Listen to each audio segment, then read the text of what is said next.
এই মুহূর্তে সবচেয়ে একটি গুরুত্বপূর্ণ খবর নিয়ে এলাম। যে খবরটি হলো মুখ্যমন্ত্রীর যে বক্তব্য রামকৃষ্ণ মিশন, ভারত সেবাশ্রম ও ইস্কন নিয়ে যে সমস্ত মন্তব্য করেছেন, এবার তাই নিয়ে কিছু ইউটিউবার কিংবা বিশেষ কিছু সংবাদ মাধ্যম তারা সেইটাকে নিয়ে বিরাট অনেক কিছুই বলছে। কিন্তু এর মধ্যে আমি ব্যক্তিগতভাবে অন্য একটা গন্ধ পাচ্ছি। গন্ধটা হচ্ছে এটাই, যে গন্ধটা তৃণমূল আর বিজেপি একটা সেটিং তথ্য করতে চাইছে।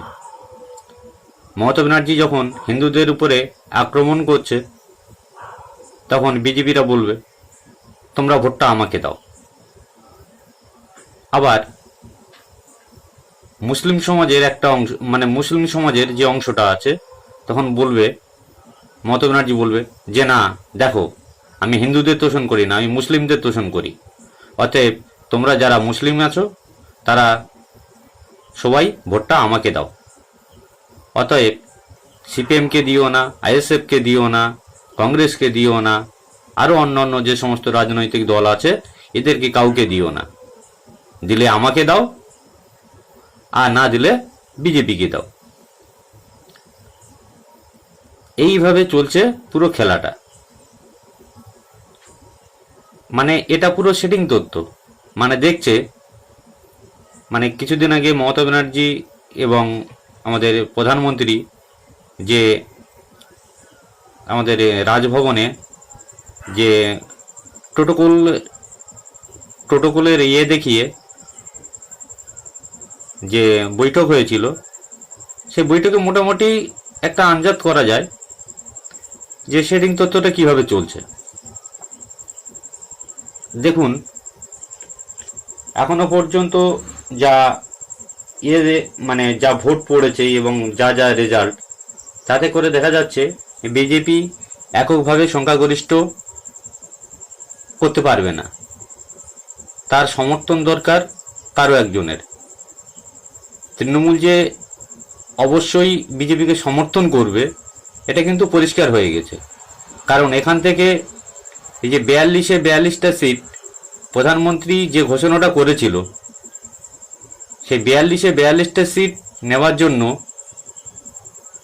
তৃণমূল এবং বিজেপি এর জন্য উঠে পড়ে লেগেছে। যার জন্য হিন্দু মুসলিমকে ভাগ করে দিচ্ছে, দিয়ে কি করছে না, হয় তুমি নেবে নাই আমি নেব, হয় তুমি নেবে নাই আমি নেব। এইভাবে জিনিসটাকে চালানোর চেষ্টা করছে। মানুষ কিন্তু এটা বুঝতে পারছে।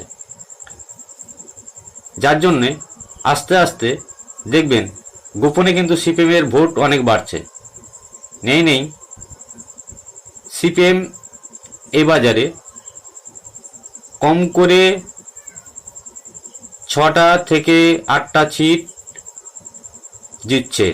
2024 লোকসভা ভোটে কম করে 6টা থেকে 8টা সিট জিতছে এবং আরও 5টা সিটে টকরভাবে প্রতিদ্বন্দ্বী করবে। যাই হোক, আইএসএফ একটা ভালো দরুন ভোট পাবে। যদিও আইএসএফ জেতার মতো পজিশনে কোনো জায়গায় নেই, কিন্তু আইএসএফ কিন্তু একটা ভালো দরুন ভোট পাবে। এইসব ধর্ম, মানে আমি হিন্দু তুমি মুসলিম, এই করে আর যাই করা যাক, মুসলিম ভোটকে জীবনে কোনোদিন এক জায়গায় রাখা যাবে না। এখনকার বর্তমান বাজারে যা পরিস্থিতি, তৃণমূল কংগ্রেস হাজার চাইলেও মুসলিম ভোটটা এক জায়গায় রাখতে পারবে না, আর বিজেপি হাজার চাইলেও সমস্ত হিন্দু ভোটকে এক জায়গায় করতে পারবে না। কারণ আমরা পশ্চিমবঙ্গের বাসিন্দা, আমরা সবাই চাই হিন্দু মুসলিম নির্বিশেষে সর্বধর্ম একসাথে বসবাস করে শান্তি শৃঙ্খলা বজায় রেখে এসব চোর, আর কি বলবো, আগামী 4 তারিখে পরিষ্কার হয়ে যাবে যে কারা কটা আসন জিতছে। সিপিএম 6টা আসন জিতছে এবং কংগ্রেস 2 থেকে 3টে আসন জিতছে। এটা একদম পরিষ্কার।